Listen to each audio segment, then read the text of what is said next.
What's up, everybody? It's your boy Xilla. I just got back from New Orleans. I was down at the Essence Music Festival and I had a great time. There was food, women, drinks, food, women, drinks, and good music, and a lot of good stuff went on.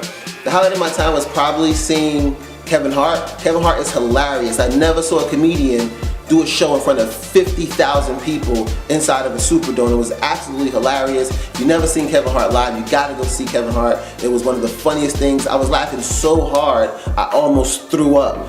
It was totally crazy. Tears were rolling down my eyes. It was one of those laughs that you get like when you see your mother beating your cousin, or you see somebody else getting the beating. I don't know about y'all, but if you ever saw somebody get the beating, it's pretty hilarious. Kevin Hart was talking about deer bras and man codes and all types of things. It was absolutely hilarious. You gotta check him out live. There's a bunch of great performers there. You had Trey Songz, you had DAngelo. Now a lot of people were talking about DAngelo. It was like there were a lot of mixed reviews about DAngelo's set. I personally did not enjoy it. Not that he can't sing, because DAngelo does sound just like the record still after all these years.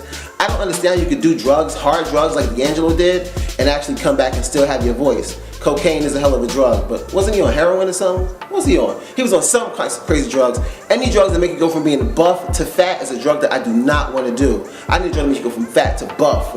Flex my muscles on these women. Anyway, DAngelo's set was like watching your grandmother talk about someone she met in 1920.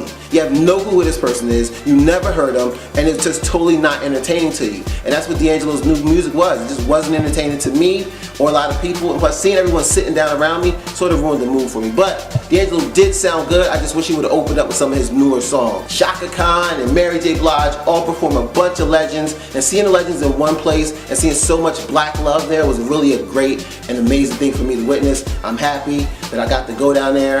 Another thing that I came back with from Essence was an addiction to shrimp and grits.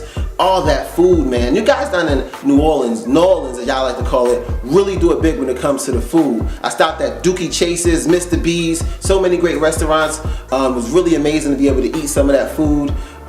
And shouts out to Hennessy as well, because I drink so much Henny. But what is it about Bourbon Street? Why does Bourbon Street smell like death?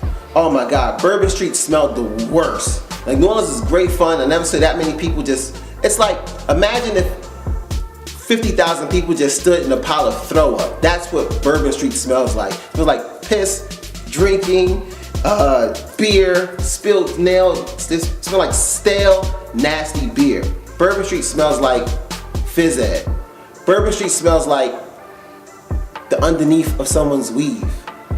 While the smell of Bourbon Street was terrible, I do recommend everyone go see Essence Music Fest at least once in their life. It's a great thing. A lot of people going back. Plus, the flight down to New Orleans during Essence is always like soul plane. If you've never been on a soul plane, fly down to New Orleans during Essence Music Fest. You have the time of your life.